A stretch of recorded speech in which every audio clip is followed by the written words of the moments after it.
Are we going to talk about crossing that river? I think so. Take me to the river, drop me in the teacup.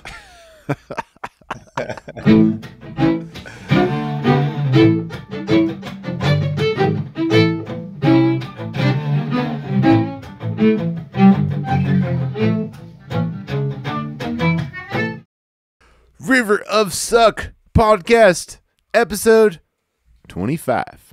Woo! Welcome, friends. I have a super special guest today. My name, of course, is Andy Reiner. I'm the host of the River of Suck podcast, which you are listening to right now. And today, we got Tracy Silverman zooming in from Nashville, Tennessee. How you doing, man? Here I am, brother. I'm here, ready to row across the river. Yeah, man. I think I met you when I was a kid at Fiddle Camp, also near Nashville. Yeah. So I've known you for a long time, and I've loved your music and your playing and your teaching and your vibe. But for those listeners of mine who don't know who Tracy Silverman is There's yet, still a few of them out there. Tracy, who the heck are you? Where do you come from? What do you do? What are you all about? Basically, my rationale for myself, my justification for being here is furthering the life of progressive string players, helping to push that ball down the field a little bit, advance the state of the art, if you will, of electric violin playing and non-classical playing, what I think of as more contemporary playing. So that's kind of my mission in life, is to kind of I took a left turn coming out of Juilliard is what happened, you know. Ruh-roh. Yeah, instead of ending up in Lincoln Center, I ended up, you know, in CBGB's downtown, and that's kind of where the problem started. And so I basically ever since finishing my classical education, I decided that, there were enough people doing that and I was going to do something different. And what I really intended to do was to become a rock star. Yeah. That didn't quite work out the way I had pictured it. But, but in the process, I ended up learning how to, I sort of taught myself how to replay the violin in a more contemporary way, in a way that I think speaks to people who are not brought up on classical music, people who are just fans of whatever pop music that we hear in our lives as people. Sweet. And at some point you decided that you would mostly focus on custom 6-string electric violins. Yeah. And I have designed them too. It's been years since I've built one, actually done the woodwork, just because that's a whole other set of skills and tools that I don't own. So you have been a builder. All right. I did. In the early days, I was building my own. Now I design them and I specify, like, I want the tuners here. The physics of the angles have to be such that, this is narrow enough where you can get around, the neck is wider, the fine tuners are out here. So this and it's hollow, which is a big part of the whole thing.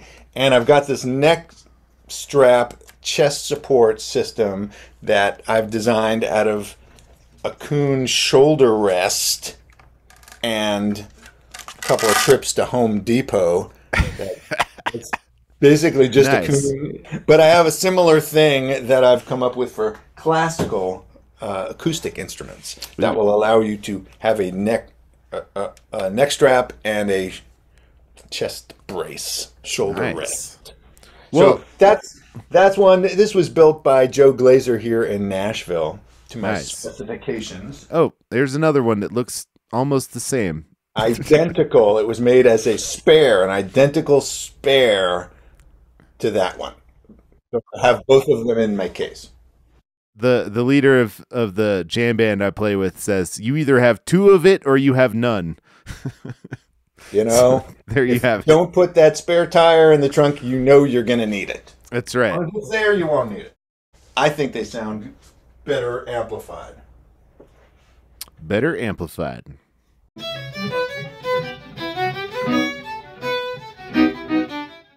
One of the River of Suck concepts is the youest you, because I heard Victor Wooten say a long time ago, you want to be the youest you that you can be. And I was like, that is how you say that. I've got this pinned, I've got this pinned to my studio wall.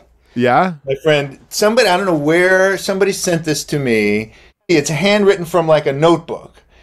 Yeah. That was, I don't remember exactly who it was, but it was somebody who played in the band, in Thelonious Monk's band. Okay. Oh, yeah. Like a bass player or trumpet player who played with him. I forget who it was. But these are all things that he heard T. Monk say during rehearsals and jotted them down, right? Yeah. Just things like, just because you're not a drummer doesn't mean you don't have to keep time. You know that's the way he said it. Or, don't play everything. Let some things go by. Some music just imagined. Okay? But, okay, my favorite one, I don't even know where it is, but I know it by heart. He said, the genius is the one most like himself. Yeah. And I read that and I was like, dude, that is it. And does that not explain T. Monk? No doubt. Right?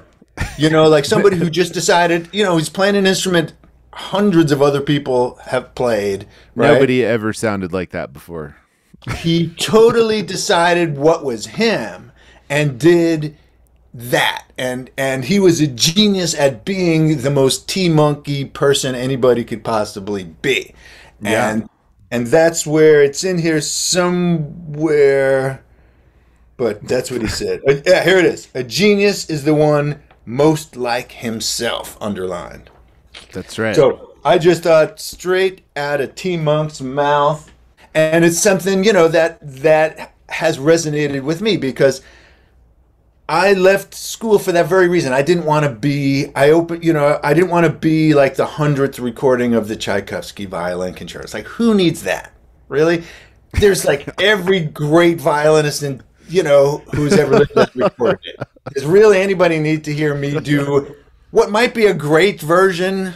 I mean, I would listen to it. Do we need that? No, we don't. But guess what? Nobody had done with the violin what they did with the guitar, which was simply electrify it. And having the two lower strings, by the way, was not just so that I could sound more like a guitar in the sense of whatever, play low notes. Well, it's 6 strings. Right, or just so that it could have as many tuners as a guitar. What that does, which is so significant to the history of string playing, people, if I may go so far, is that it lets you be a chordal instrument, a real chordal instrument. Mm-hmm. Now, cellists have been doing this. They're much closer to that because they've got that bass range. You need that lower range to have the authority of a bass note. Otherwise, you're not a bass note, you're a middle note. Yeah. The guitar works as a solo accompanying chordal instrument because it has a convincing bass register. Mm-hmm. That's one of the main reasons. And the piano as well. Without that, you're just a ukulele or a mandolin or a violin. You can play chords. Yes, you can.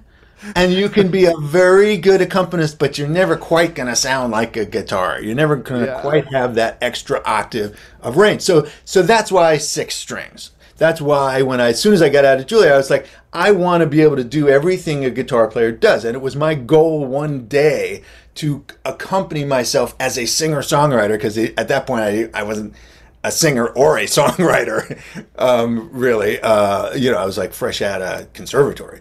But that's what I wanted to do. I wanted to replace guitar, do everything that an electric guitar could do on a violin. So that was kind of my meest me. I mean, it seems like that instrument, though, to me is so linked with your USU of like, who is Tracy Silverman? He's the guy who plays that instrument. Nobody else plays that instrument. Yeah. So, Yeah. I mean, that's the voice. That's like the sound in your head, right? The sound of that instrument. Pretty much. As close as I can get to it. If I could play guitar better, then you'd really hear the voice in my head, because it would be essentially, I'd be, like Stevie Ray Vaughan, just trying to sound like Jimi Hendrix all the time. Whoops, did I say that? So you're a professional musician and you show other people the way, but it sounds like your belief in music might be a more infinite, never-ending multiverse. Multiverse, that's right. It is indeed in the multiverse, I believe. I believe you're correct about that. This is something that has always been difficult for me all my life, especially when I was younger. That I really struggled with, which was, what the hell am I doing? Am I a rock and roller? Am I a jazzer? Am I a classical? Am I a composer? Am I a Windham Hill artist? Am I a metalhead? When I was doing my rock bands, I was, it was very grunge heavy. This was back in the 90s. It was like super heavy, odd meter, sort of prog rock grunge. And that's really where my heart was. But I love the Prokofiev violin concerto. Wore it out, love it. I play Bach every day. And I'm a huge Miles Davis fan, influenced by Jimi Hendrix heavily. Total fan of the way Luciano Pavarotti sings Nessun Dorma. All of those things are parts of music that I love dearly, and they're all a big part of me. And it was very confusing for a long time. It's like, well, what do I do with all of that? Where do you start? Right? And how do you market that? Oh yeah. Even more importantly, how do I make money from who I am? I'm weird. What do I call myself? Yeah. A jazz violinist, a rock violinist, a classical violinist? Yeah. Those are some big identity crises. And then there's the whole deal of having to make a living and having to do gigs that may have nothing to do with what you like at all, sometimes. No doubt. So. But is there room to grow, or have you've learned everything? No, I know it all by now. Oh, right. I don't know it by now. No, there's tons of room to grow. I'm learning a lot, actually, from my 15-year-old. Who is really into hip hop. That's right. And an aspiring electronic artist on Spotify. Yeah. Toby Beats. Yeah. He's got a new record out. And I do his artwork. I'm his art director. Very important. I do the photoshopping. Album covers and stuff. But I was sort of after the fact with hip hop. I came up in the 70s and the 80s, and I was a rocker. I still had my rock bands when I was in my 30s in Minneapolis, but it was like in the 90s, it was grunge. It was seriously like Soundgarden. Hair's going everywhere. Oh, I had long hair down to here, curly, full, that I dyed white sometimes. Looked like a guy from Twisted Sister, Dee Snider. That's right. But yeah, I was really into all of that, and then got a gig with Turtle Island String Quartet, and suddenly was playing acoustic violin, playing pretty straight ahead jazz, coming out of like. Do you know a band called Melvins? The Melvins? Yeah. They were out of that whole Seattle scene. So anyway, it made for a very confusing, career, a very eclectic, confusing career. So I had these electric instruments I was playing, just distorted, rock. Then I got Turtle Island gig, and I'm playing acoustic instrument, exclusively acoustic, no electrics at all, and playing jazz, which I had sort of learned, but never. I mean, I never really learned. I was just sort of playing it by ear, and then kind of went into rock, but then had to like buckle down and kind of learn jazz. It's a long way to answer your question, but ended up sort of doing that, and then through them getting involved with like Windham Hill stuff and doing these sort of really easy listening jazz kind of stuff, trying to find a place in there, which was, a simple case of taking opportunities as they arise, going, okay, what can I do with the fact that my connections are not with the Seattle grunge rock label Sub Pop, it's with Windham Hill. So let me make some records for them and do something that I think is kind of cool and hip. And so I was doing stuff with delays and electric violin and six string and using all of that. What I was saying is that I was sort of missed hip hop because I came up with like rock, and then I kind of got involved with my career, which ended up being sort of jazz and Windham Hill, and then got involved with Terry Riley and then John Adams. And oh yeah. And then I never really dug into hip hop when that first came around. I kind of missed it. So now I have a 15-year-old, and that's all he listens to. And he's turning me on to Anderson .Paak and Thundercat and Kendrick Lamar and, and some cool stuff. So we did a record together, and I'm really interested in learning more. He was like turning me on to drill, and that's coming from like England, and why they use this particular type of beat, and it's always got this like clave rhythm, and there's just a whole lot more going on in that world than I gave it credit for. Right. And, I just sort of, I'm catching up. I'm catching up on a lot of that stuff, and really digging some, Anderson .Paak's, what do you call it? Tiny Desk concert. It's just so freaking cool. He's doing this thing. He's holding down a groove, and he's doing this thing where the hi-hat is like behind the beat a little bit, or your snare is ahead of the beat. So it's kind of got this kind of funky kind of hip hop groove that's hard to play. It's one thing to program a machine to do that. So he's doing that, and then he's rapping behind the beat on top while he's doing that and pushing the snare. I'm like, wow, that's actually pretty freaking cool.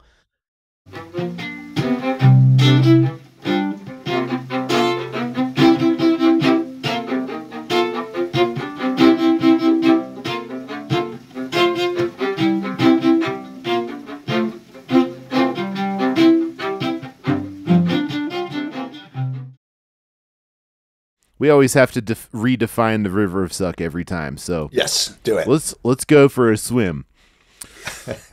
The River of Suck is an imaginary river that flows through your mind and your body. You're on one side of the river. Behind you is your comfort cave. You're on your comfort shore. It's where we do all those easy things. Stuff we already know how to do. Stuff we don't have to worry about. Stuff we don't have to think about consciously. It just happens. It's fine. That's where we are right now. When we can look far in the distance on the other side, we can see tiny versions of ourselves who could do the things that we wish that we could do right now. But that's future versions of ourselves. It's going to take a lot of practice to get there. So we must swim through the raging river of suck and do battle with whitewater rapids, rocks, and most terrifyingly, thought piranhas. And thought piranhas. All those little like self-doubt, that voice that won't shut up about how your hair looks bad and your no one likes your tone and everyone thinks your ideas are stupid. And yeah. My biggest question for you, Tracy, is Like, how do you see the River of Suck in your life and your music, but also tales of suffering? I'm becoming a collector of tales of suffering, because really successful people all went through hell to get there. And now we kind of live in this world where people show up on like a TV show and their innate talent is discovered. They're discovered their genius, and it was just like genius waiting to be discovered, and we don't see any of the hard work side. So I just want to hear about all of your suffering and negative thoughts. You ask a Jew to start kvetching. Could be a long conversation, my friend. We're here for it, man.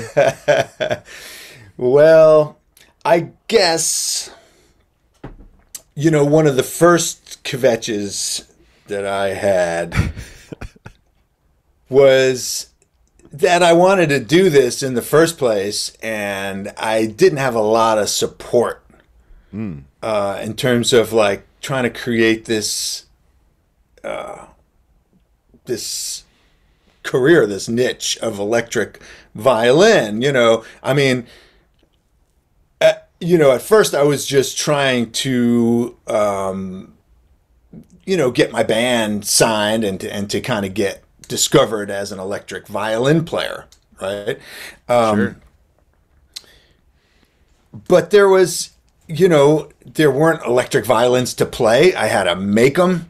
And because of things like that, I was getting a lot of negative talk from parents, for instance, who I love dearly, by the way.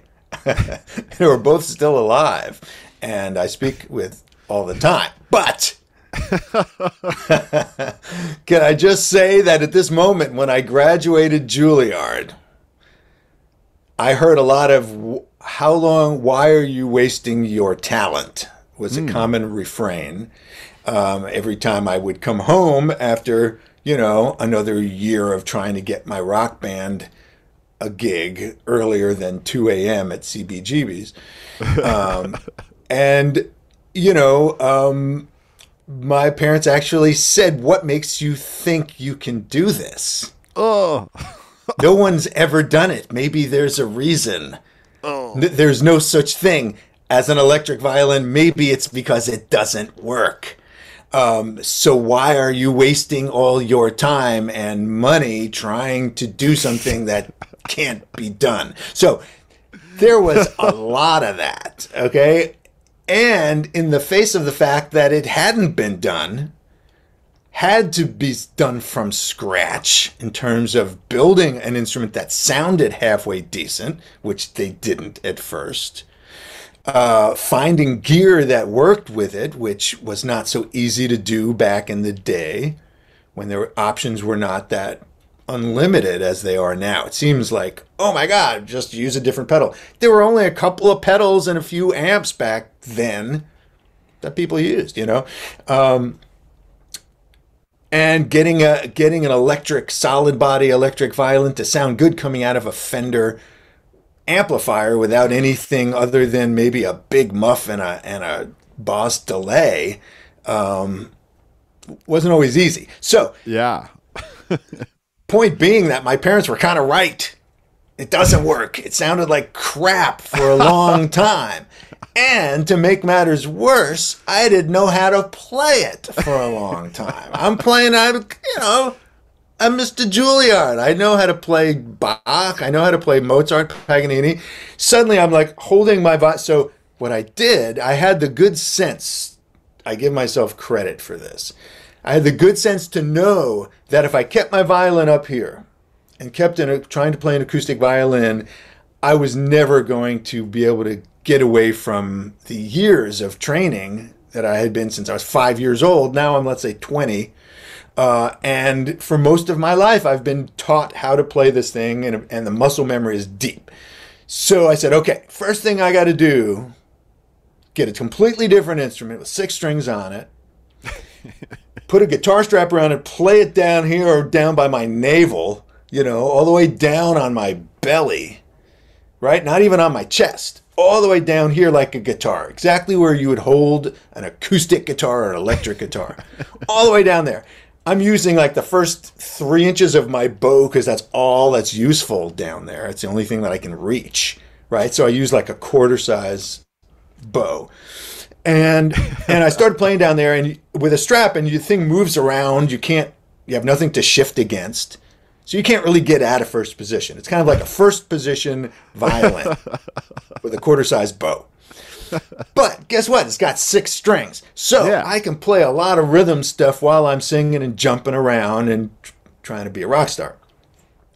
So that's what I did. And it really completely realigned my playing to the point where I could get out of my classical habits. Yeah. Otherwise, if it was up here, I would never have broken free. You know what I mean? It's funny. I'm trying to picture like baby Tracy just like trying to play rock and sounding like crap and be like, this sucks. I suck. I know this could be better.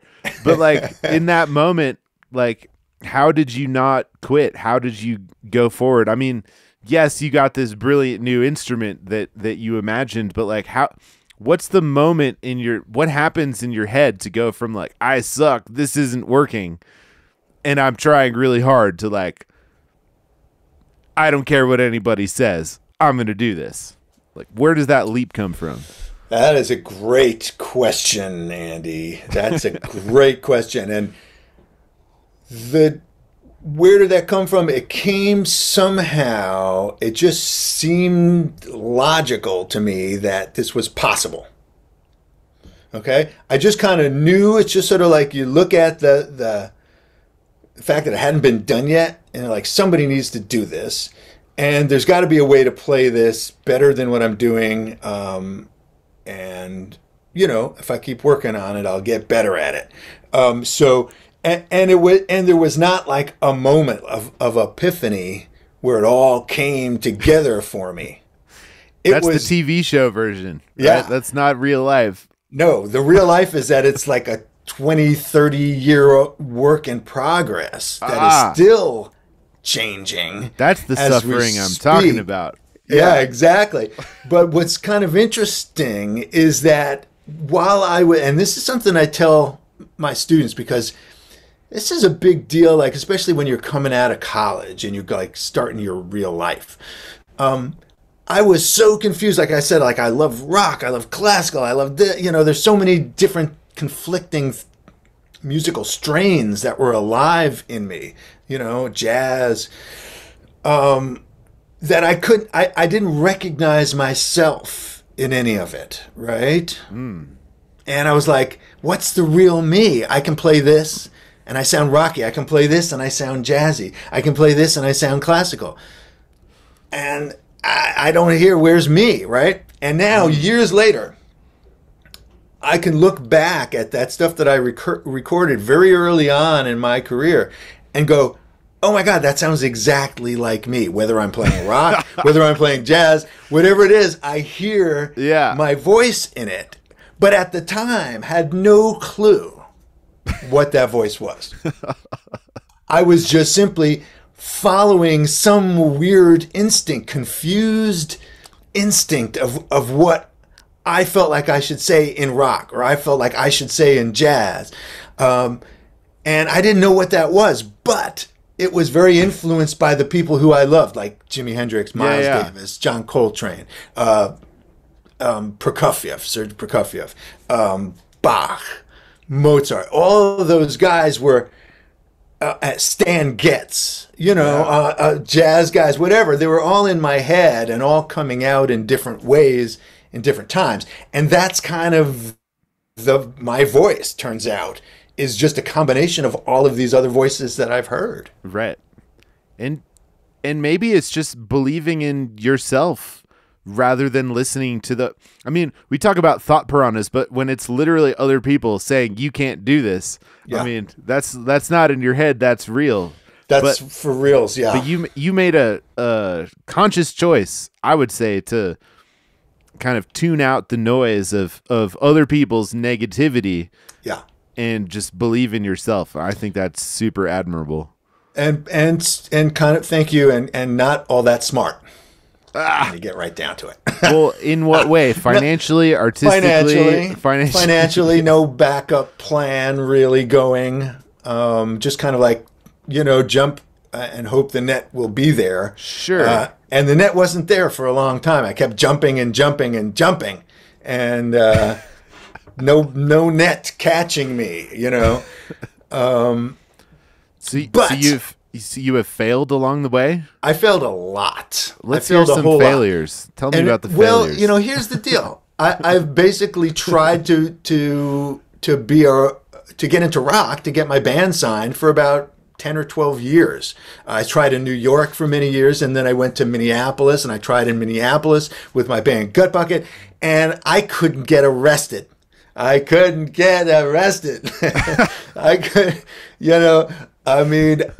nobody was signing a rock band with an electric violin.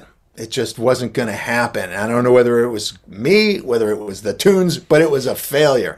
So luckily I got this call from Turtle Island, and it kind of was my first big break. I ended up taking that gig, which was completely away from what I was trying to do. So I was basically gave up on being having a successful rock band to join Turtle Island. Yeah. But now looking back, I'm like, oh, Tracy Silverman, Turtle Island. It was a good thing. It was sweet. It would have been a stupid thing to go, no, I think year 13 is going to be the lucky year that my band is going to get signed. You just listened to what the universe was telling you, like, hey man, take a left turn. Exactly. And the willingness to make a big, scary jump like that, I think. Well, thanks. And that was a tricky one, right? Because I had just, not only had I, had to give up on the rock band thing, but we were actually just had a kid, and I got a job teaching at a college, and, so sort of like giving up a whole bunch of stuff and taking a shot on Turtle Island. But I knew that was a real gig, and it was the first real gig I'd ever gotten close to. So I was not about to walk away from it, even though it was completely offset, not where I was shooting at. But here's where I get to my dartboard theory that I tell students. The dartboard theory. Yes, the dartboard theory of musical careers. Like the center of my dartboard was Rockstar, right, with my band getting signed and getting right. So that's the outside of that. You get concentric circles of the dartboard. Okay, and moving out from those concentric circles might be like being in somebody else's really successful band. Yeah. Being in the Dave Matthews Band, let's say, or something, right? Then a concentric circle outside of that might be being in a really successful jazz group called the Turtle Island String Quartet. And a circle outside of that might be getting a ton of really great paying, corporate work or whatever, industrials, or I don't know, whatever, freelance work. So you have these sort of concentric circles, and then like off the dartboard is like working at Ruby Tuesdays or Starbucks, right? Way off. Right. Way off. So what I tell, my students is if it's playing your instrument, it's on the dartboard. It may be on the outer ring of it, but it's on the dartboard. And guess what? I got the Turtle Island gig because I was playing at a wedding in South Orange, New Jersey, 6 years previous, and the viola player from that wedding gig remembered that I played jazz on the gig. Who was that violin player? Oh yeah, somebody knew who I was, and they called and they tracked me down. It's because I was on the dartboard and I moved from an outer ring to jumped over to a closer ring. Nice. But I didn't say no to that third ring because I was shooting for bullseyes, so right sometimes on. You got to change your strategy. That's my dartboard strategy. I love the dartboard theory. Dartboard goals. I'll tell you another thing. You like to hear these sort of struggle stories. Yeah. Another struggle that I feel frankly that I have dealt with for many years is the struggle of not feeling ready. Yes. Which is, I think, closely related to, and tell me if you agree, is very closely related to imposter syndrome. I don't know. Yes. Yeah. Yes. I believe so.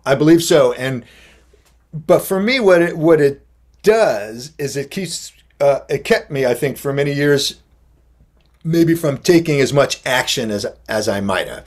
Now, I do think that, I've been pretty, taken a lot of chances in my career and been pretty kind of brave about trying stuff that's really hard for me. Like, to be a lead singer was really hard for me at first. I had to just force myself to do it. And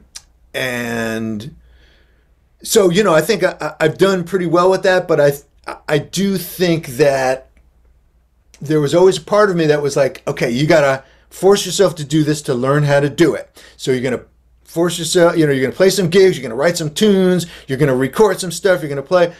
But there was always a part of me that was hanging back saying, you're not there yet. You're not ready yet for the big time, right? So, and there's that part of you that keeps you from taking those big chances, from, let's say, calling up, somebody and trying to get that big time gig. Like, at some point you say to yourself, am I comfortable enough with what I do to go on the Saturday Night Live and perform on Saturday Night Live, right? Am I comfortable enough to be on, the Tonight Show or whatever, the biggest venue?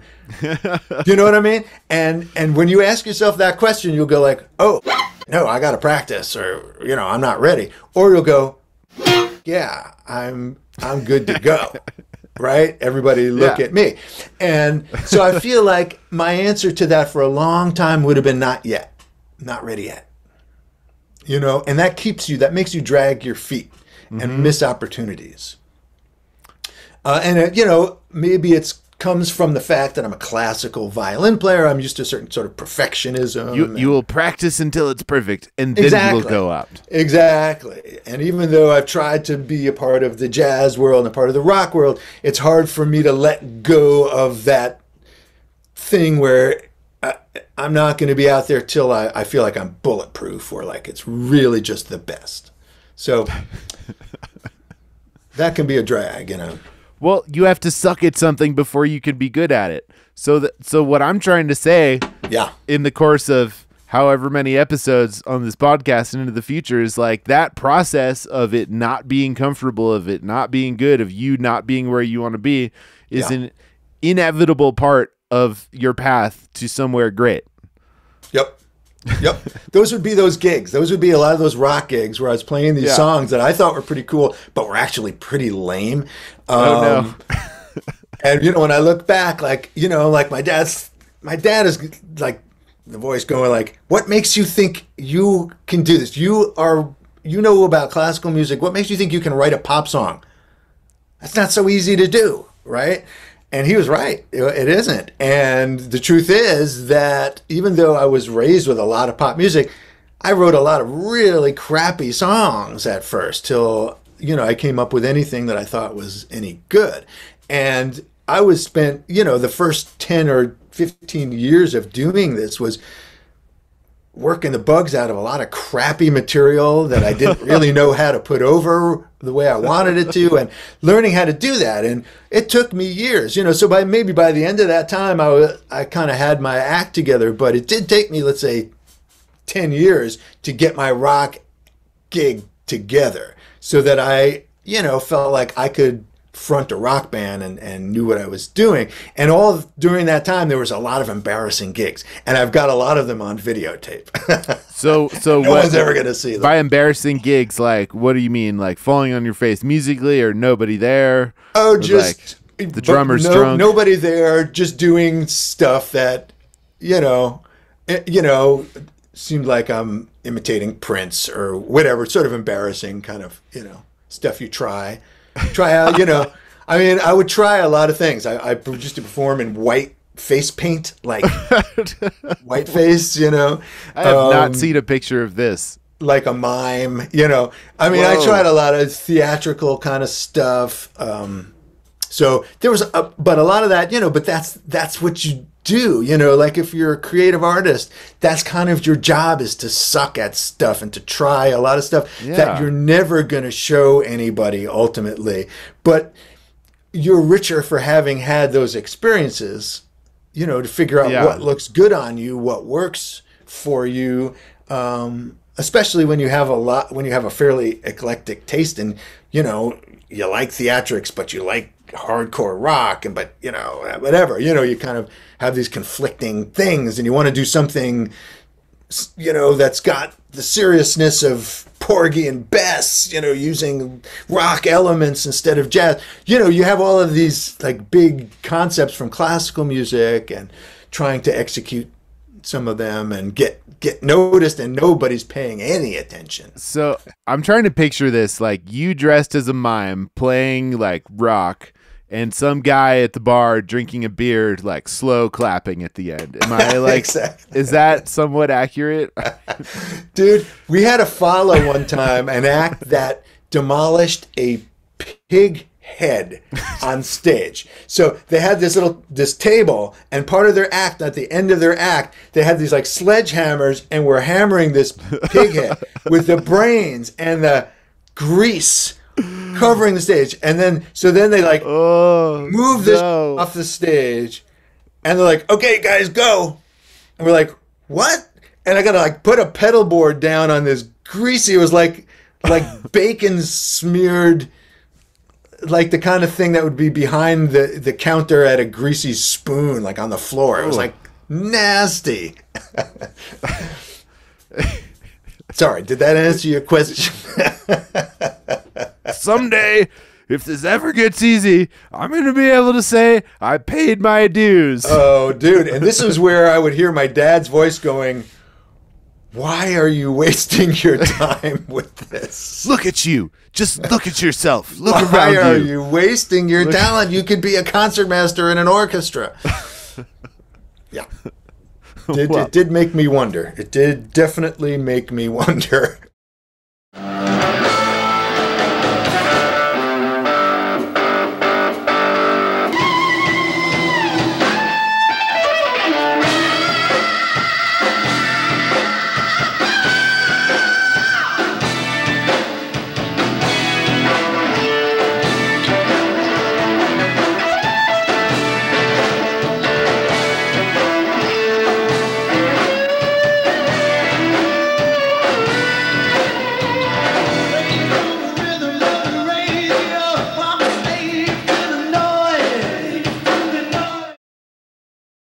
I'm glad you wasted your talent for long enough to like come to a better understanding of how you could better be yourself in a way that was like successful enough for you to keep doing it. Yeah. Yeah. Now, so I mean the positive end of that story, right, is now you're like a string influencer.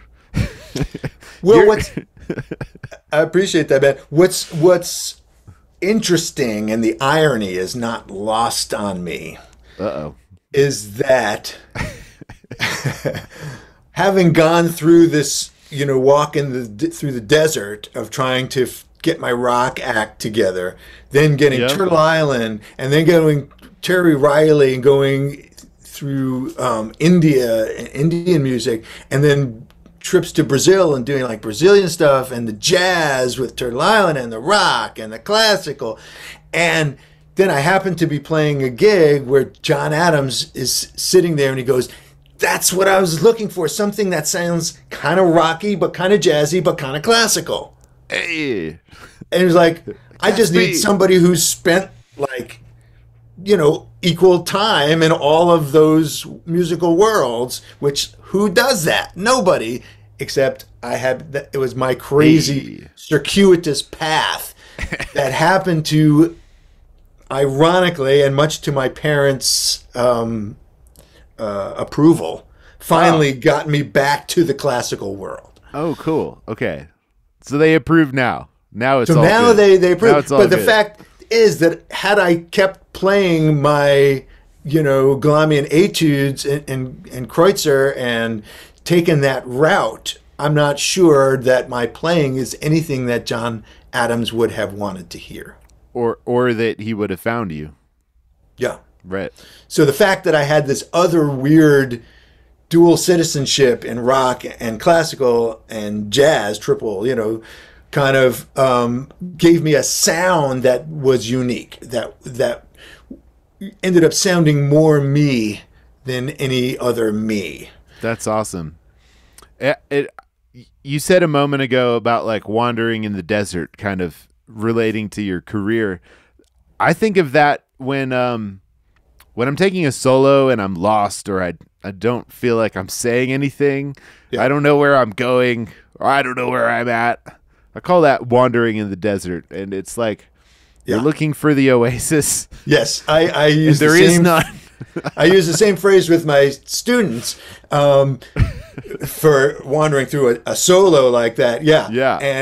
And the solution to that is to breathe. Like if you're a sax player, you got to breathe every phrase. If you're a trumpet player, you're going to have to breathe every time the phrase ends. So just because you don't have to doesn't mean you shouldn't. Let's say that again. Just because, you don't have to breathe doesn't mean you shouldn't breathe.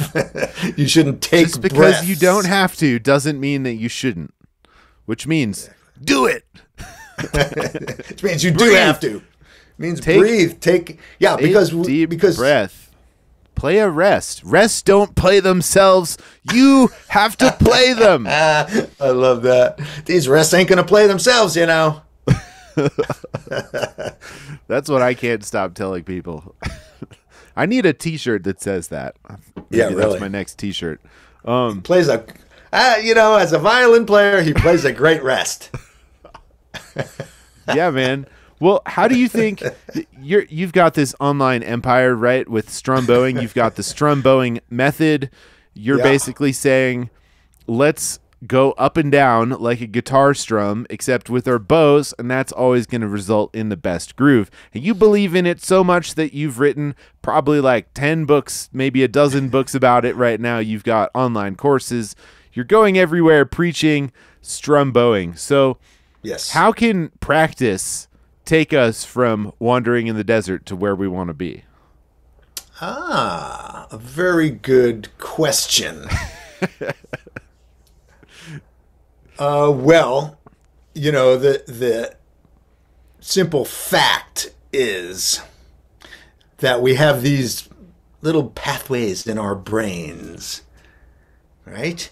They're little paths. And basically, if you want to be good at something, just spend some time there. Go down that path and live there for a while, and those paths will get well worn. And your playground will get well worn, and that's what you want. You want a well-worn playground. You want to just spend some time there, because the more minutes you spend doing that thing that you want to get better at, you are reinforcing your brain synapses to do what you want to do, and that becomes muscle memory. If you're an instrumentalist, your muscle memory is a big important part of what makes you what you are as a player. There's a very physical quality to it, and the sheer repetition is incredibly effective. It's time-honored tradition. They've been doing it that way for many years. But you can reinforce that by doing things, and I talk about this a lot in strum bowing. In fact, I include it as part of the method. There are chapters about it, and technically you are not doing it correctly if you are not using your voice and vocalizing, and you're not using your body and physicalizing. And that's how stuff becomes effective, is if we integrate not just our thinking process of our brain, but put that into actual words and sounds that force us to be specific about what it is we're thinking, and then to involve our bodies so that we have the inertia that keeps things like rhythms, which are not just abstract thoughts. They Yeah. are physical periodic motions in space. And that's a Nice. very different thing from a thought. Okay? It's closer, it's much closer to dance than it is to anything you can think. And that's what rhythm is. Rhythm is a periodic motion that produces sound. Yes. So, Preach. rhythmic music comes from rhythmic movement. That's So my motto. In that case, here's a low ball. Everyone wants to play more notes faster. Why should we focus on rhythm? Well, as opposed to, you mean play more melodic space things like don't be so busy. I mean, your whole thing really comes down to like, how do we get more solid with the rhythm of our notes? Like, I think notes are meaningless unless you play them in some kind of good time. Right. Outwardly, everyone's like, oh, look at this person, like they can play this virtuosic stuff. Yeah. Most of the stuff you're showing people has notes in it, but it's not about the notes. Yeah. No, Really. it's not about melodic playing or virtuosic playing. And that's the way strings are typically taught, especially violin. But even to a large degree, cello is taught as a melodic instrument. You get good Yep. sound because it's hard to do, and you need to teach that in order to get, tone production on the instrument. So I get that. I'm not saying we shouldn't do that. But along with melodic playing, we should also teach string players how to play rhythmically. And what that means is to play chordally. Is what that means. It's hard to be rhythmic unless you're in some way being harmonic at the same time. You can just play chops and play totally rhythmically, but and which is definitely something which I teach and which I think needs to be taught as part of string technique, how to be a rhythmic player. But to be a little bit more traditional about it, playing rhythmically means being an accompanist, being a backup player. And if you're a backup player on a piano, you're a piano player. Somebody wants to sing a song. Okay, what song do you want to sing? What key do you want to sing it in? Great, go. I will back you up. And what they are doing is not playing the melody along with you. They are playing the chords in a rhythm, in a rhythmic context that you agree on, whether it's jazz or rock or boogie woogie or whatever the music is, bluegrass, whatever it is. And the same on a guitar. Somebody says, sure, what key do you want to sing it in? I'll strum along and play it for you and play the chords. They're not just playing the melody. So that's the difference. As string players, why can't we just do what guitar players do? Well, we don't all have 6 strings on our violins yet. This is the violins of the future. We'll all have 6 strings. All of them. All.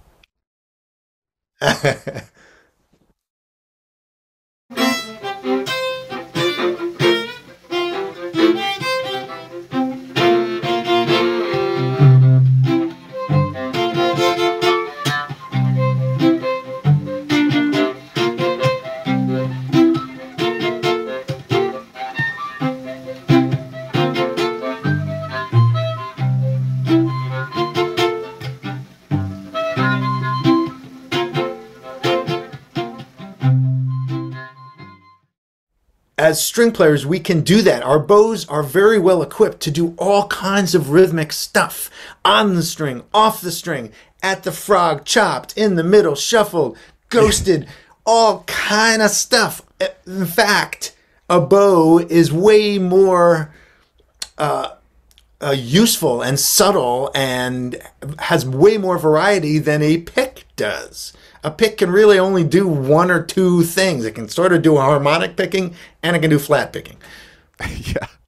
Do you think, how would string playing look different if we didn't have to spend so much time practicing playing in tune and getting good tone?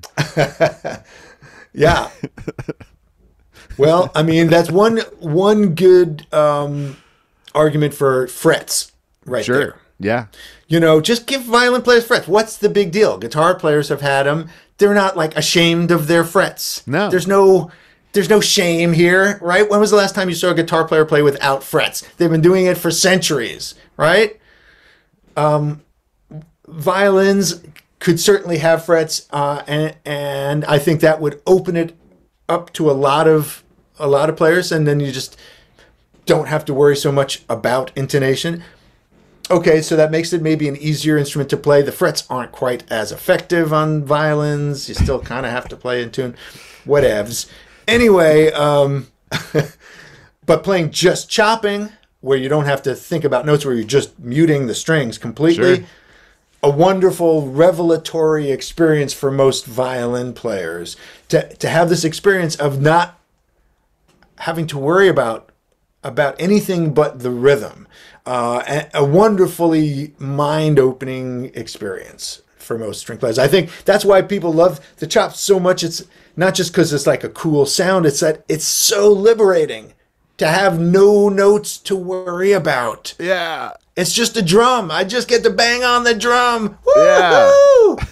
It's even easier than a bass. Yeah.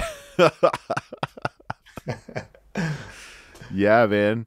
Well, maybe in that way, these string instruments are really tied into the human condition, where there's a healthy dose of suffering that comes with any happiness at all times. Oh my God, yes, it puts us through it. You have to suffer. You want to sing the blues. That's right. That's right. Yeah. No, fiddle players suffer only. The only people who suffer more than fiddle players are fiddle players' parents.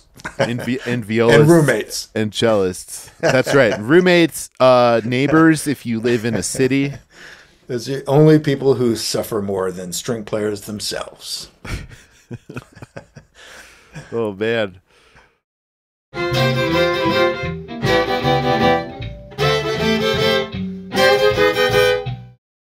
I want to hear what thought piranhas you experience today when you're playing, because after all that suffering to get you to the USDU that shows up and people are hiring Tracy Silverman because he's Tracy Silverman, he's the guy who can do all these different things.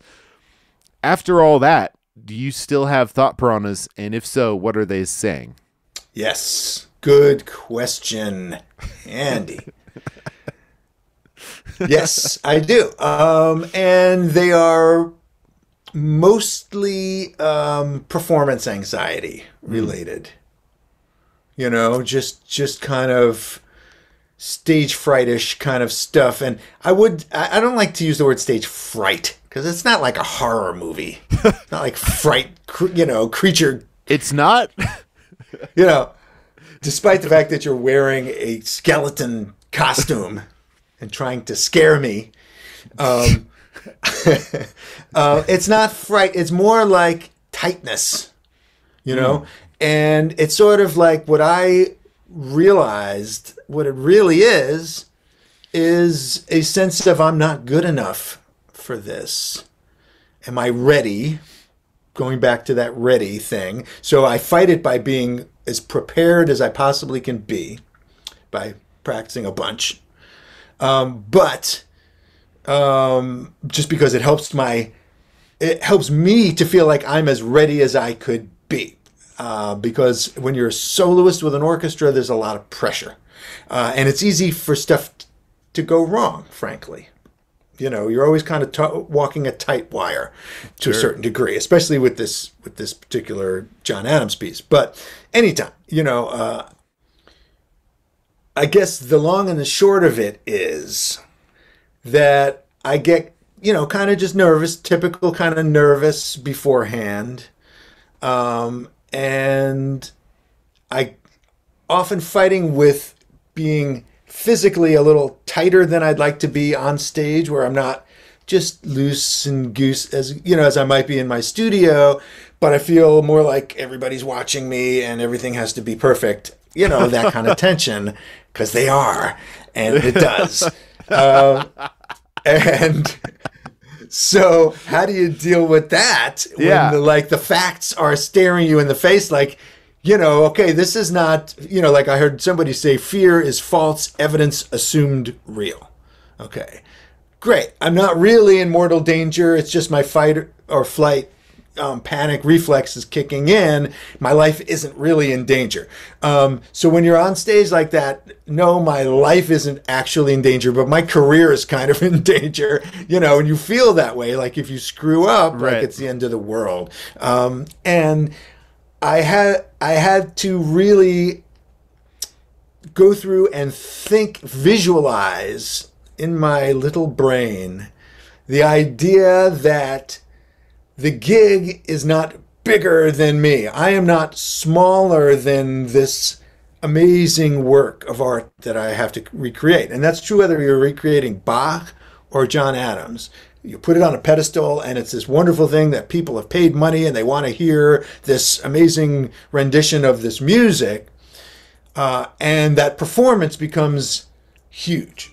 And what I had to realize is that performance is a snapshot of my life.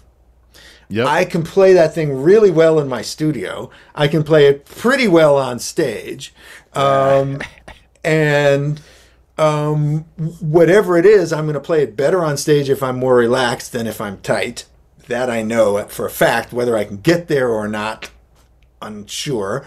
But definitely... So the visualized thing that I did was I took this huge piece that I feel dwarfed by, right? This mountain that I'm standing before.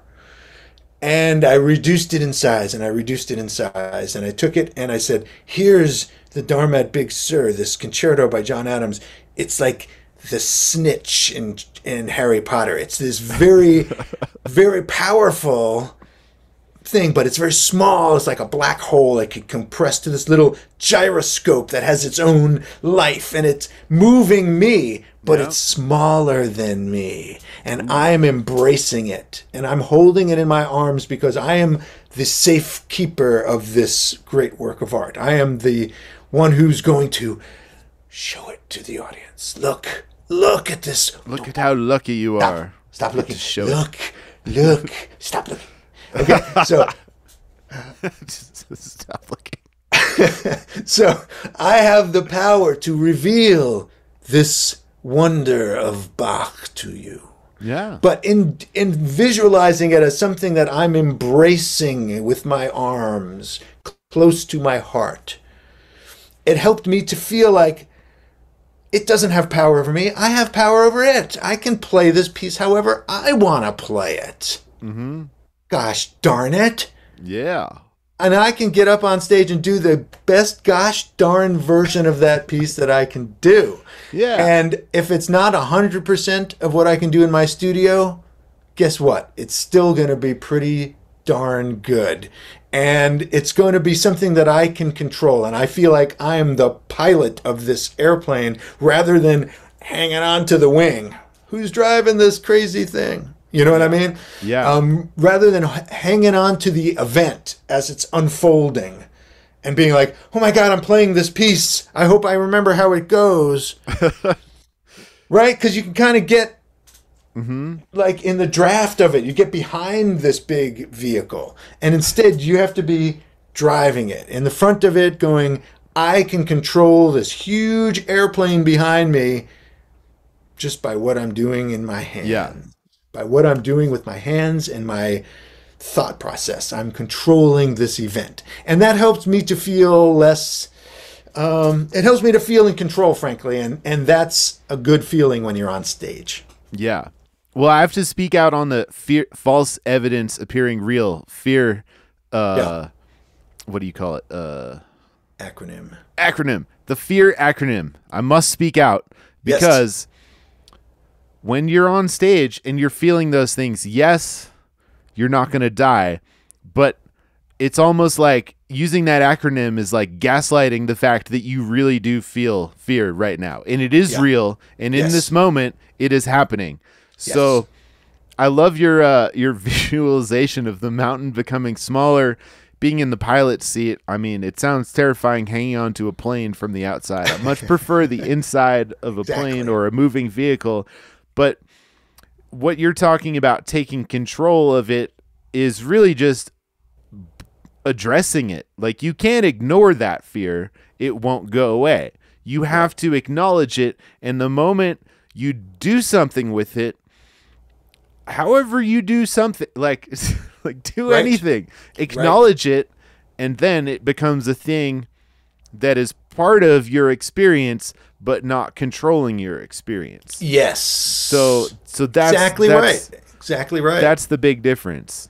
Yeah, exactly. Because I couldn't honestly tell myself, I can't stand on stage and go, oh, this isn't that important. Right?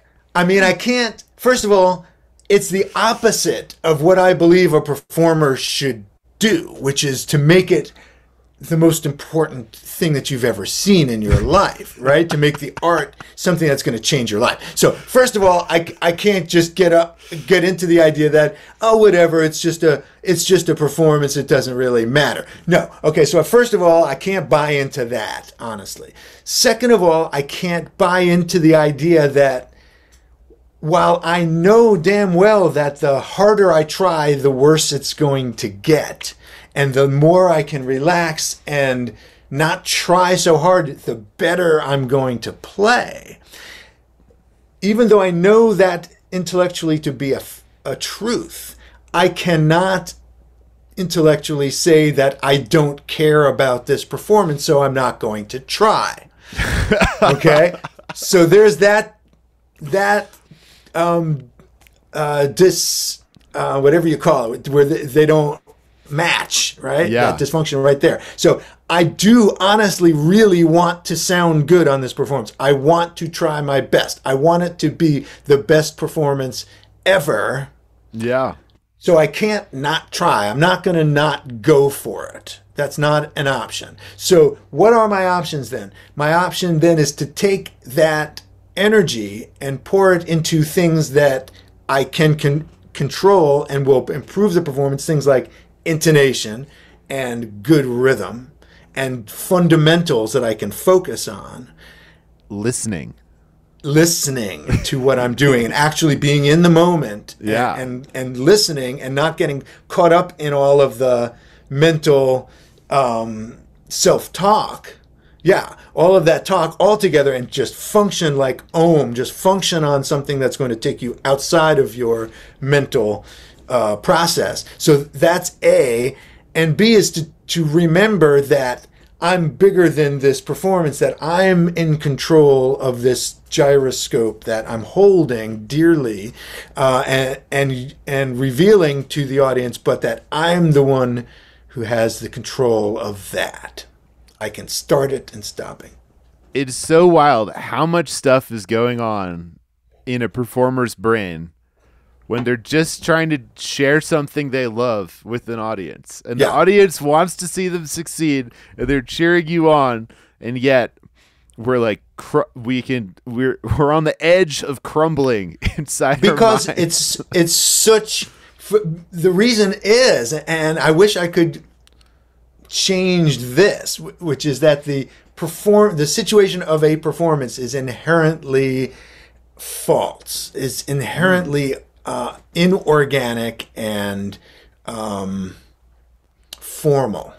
You know, you are not, somebody isn't watching you create this music in your studio, coming up with this great riff and coming up with this great melody and this great lyric. They're not watching the moment of creation. They're watching a recreation of it. They're watching a performance of it. They're watching you go through your performance of something that you've created. And that's a very inherently fake kind of situation. But it is more honest in the way that you can't take back any mistakes live, whereas in the studio, you can always smooth over those rough edges. Right. So it's got this funny honesty to it. It's closer, in fact, to a sporting event than we like to think. We don't know the outcome exactly. We are watching it in real time. We are playing by a set of rules. Right? We're playing positions. You play bass. I'll play piano. You play sax. zones. Yeah. We're playing a play. Let's call a play. What's the play going to be? Okay, we're going to do a, quarterback sneak or a screen pass, or we're going to do a blues and F. Okay, great. What's the next play going to be? Yeah. We'll do a ballad. It's got a lot to do with of being in the moment, improvising, running a basic play according to a set of rules, but that plays out differently every time, depending on who we're playing with, how they're playing, who else screws up and does something. Is it the home team audience? Right? And whether there's opportunities present themselves or don't, and all of that kind of stuff. So it's got, all of that unknown element that comes into live performance. Right. But there's also this incredible pressure to do what people have paid money to perform. Watch. Yeah. Like if you're watching, whatever, a famous athlete, you want to see them dunk their 3-pointer or whatever, Yep. You don't want to see them screwing up and having a crappy night. So next time I see a Tracy Silverman concert, I'm going to walk up to you at the end and say, "Did you win the game? Which team won?" Yeah. Well, but the trick is to get in your own game and to get in your own flow. Yeah. And when any athlete is playing great, it's because they're kind of forgetting about the scoreboard. They're kind of getting into their own thing, their own rhythm of like, this is the way I do my layups, sucker. Boom, nailed it again. This is how I get that rebound. I time it just as after you go up, then I go up, and I got my timing. And you get into your fundamentals. That's why I say when the first thing I do when I'm feeling a little bit out of sorts on stage, because it's not easy to just get into your creative space when a bunch of people are watching you. Get out of my head. Yeah, I mean, it's like, that's why there are doors on bathrooms, because you want to be private. Like, hey, can I get a little privacy here? I'm trying to play Dharma. Hey. Stop looking. Can I get a little privacy? No, it's hard. It's hard to do your thing when a bunch of people are watching you do your thing. It's just all there is to it. It's human nature. It's a very weird kind of person who gets off on letting everybody watching them do their thing, right? Most of us don't. So what I do instead is I get into my fundamentals, and I'm like, okay, let me get my rhythm, because my rhythm comes from looseness. If my shoulders aren't loose, if my ankles and my knees and my hips aren't all loose, and I'm not, so I get I get on the balls of my feet, and I get like a tennis player ready to return a serve. Okay, I get into okay, anything you throw at me, I'm ready to go. So I get into physically that place, and then intonation-wise, I just start focusing on the resonance, focus on hearing those pitches and getting it in tune, and that's what kind of centers me as a player, gets me back to my fundamentals, and back into my body. I think your body, your breathing, anything that brings you back into your body is really helpful when you're on stage. Yeah, because it's real. Well, thanks for that. That's all great. Yeah, I love that answer. And but you reminded me. I don't know if you know this Rashad Eggleston song, "The Playhouse of the Universe." Kind of touches on that analogy you just brought up. It goes like, "This is the playhouse of the universe, right here in the middle of my bathroom. This is the playhouse of the universe, and everybody's watching." And it really sums up everything you just said in that one song. Yeah, it's so good. I hope he had his clothes on while he was doing that one. Well, because sometimes he doesn't. I think sometimes he's just got a cello on. I've heard him talk about the song, and he's really talking about where do you get your ideas from, and the fact that I hope so. It is a private thing, but it's also a public thing, and that dichotomy is weird. Yeah, exactly. Oh man, he's the best. No doubt.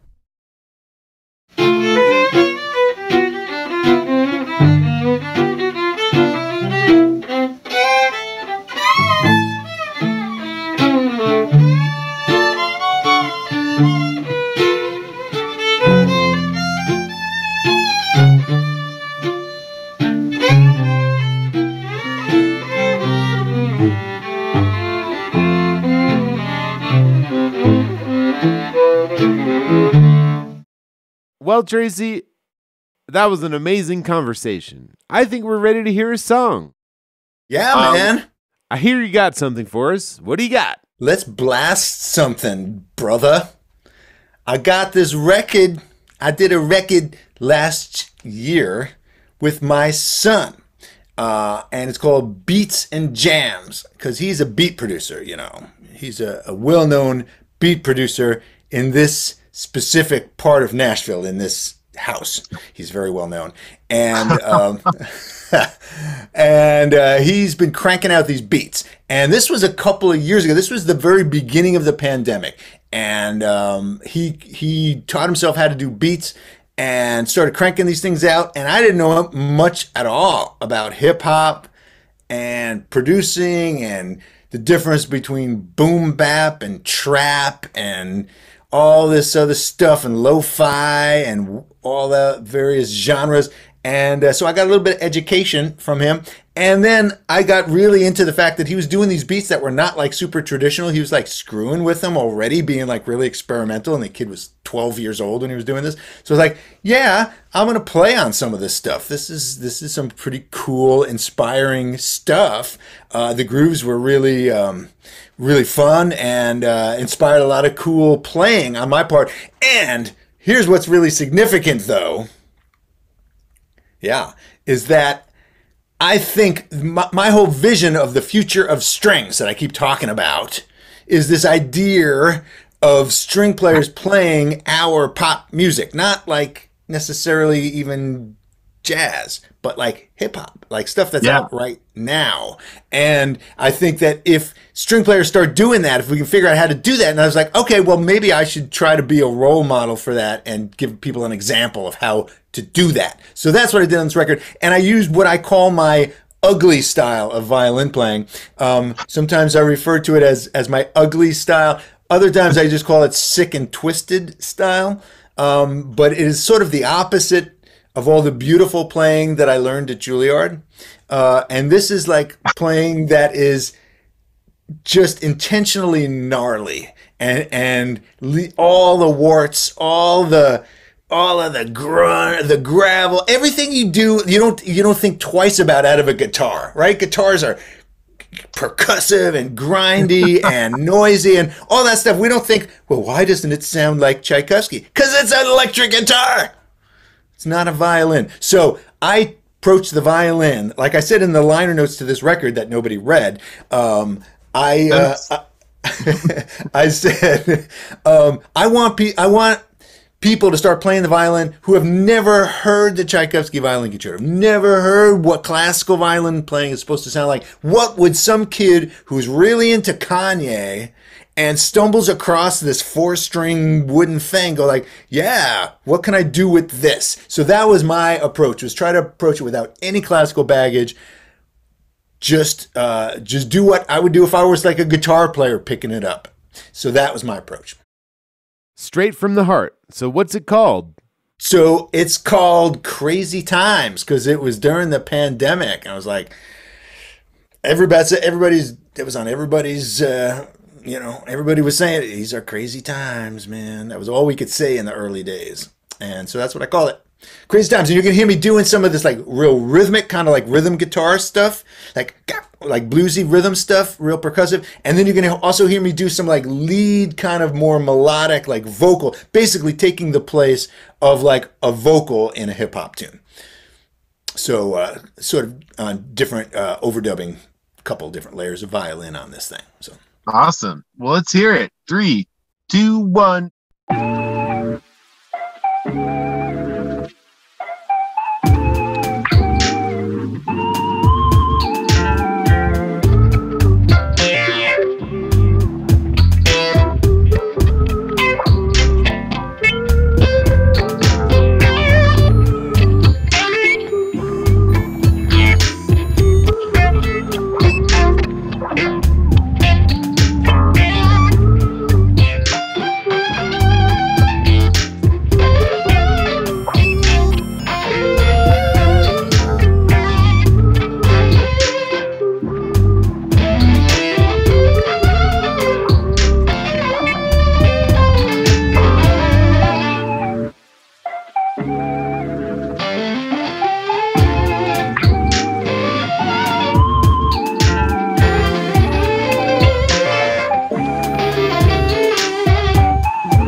So tell me about like what you got coming up and Nothing. Where are we?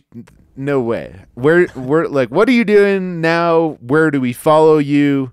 What's coming up? Well, you can. Thank you for asking. You can follow me, TracySilverman.com. Ooh. You can also follow the Strumbowing world at strumbowing.com. There's lots of resources, free stuff up there. Awesome. I've got, you'll find a link there to my books on both of those places, to my various merch, should you be interested in merch. I've got Strumbowing online courses at the Strumbowing Groove Academy. Oh, yeah.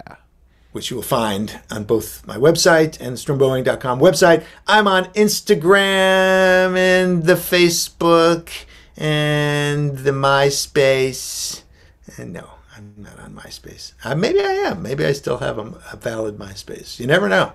It's possible. Do we have a discount code we could give our River of Suck listeners to the Strumbowing page, don't we? Do it. Things in the world which include are not limited to books and lessons and classes and life-changing ideas. So that's going to be River of Suck 20.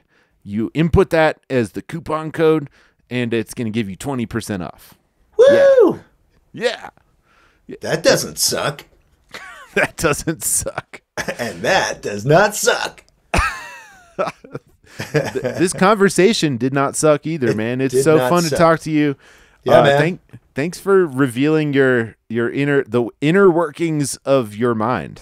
I really appreciate it. If you can figure it out, more luck to you. More power to you if you can make any sense of that. Well, I love hearing this stuff because everyone feels weird about their music and their life. Yeah. And until they talk to somebody else and they realize that those poor suckers are really weird. I thought I had some. Oh my God. But it's we're not, nobody is suffering alone. We're all in this together, and that's the point of the River of Suck swim team, is that you don't have to struggle alone. You're a part of a bigger universe of people who are struggling. It's more like a River of Suck flotilla. That's right. Join the flotilla. Float down the river. Connect our arms together, and we'll float. That's it. We're kind of inner tubing. We're kind of inner tubing down the River of Suck. Man, that's a friendly river if you could take the inner tubes in a flotilla. Right on.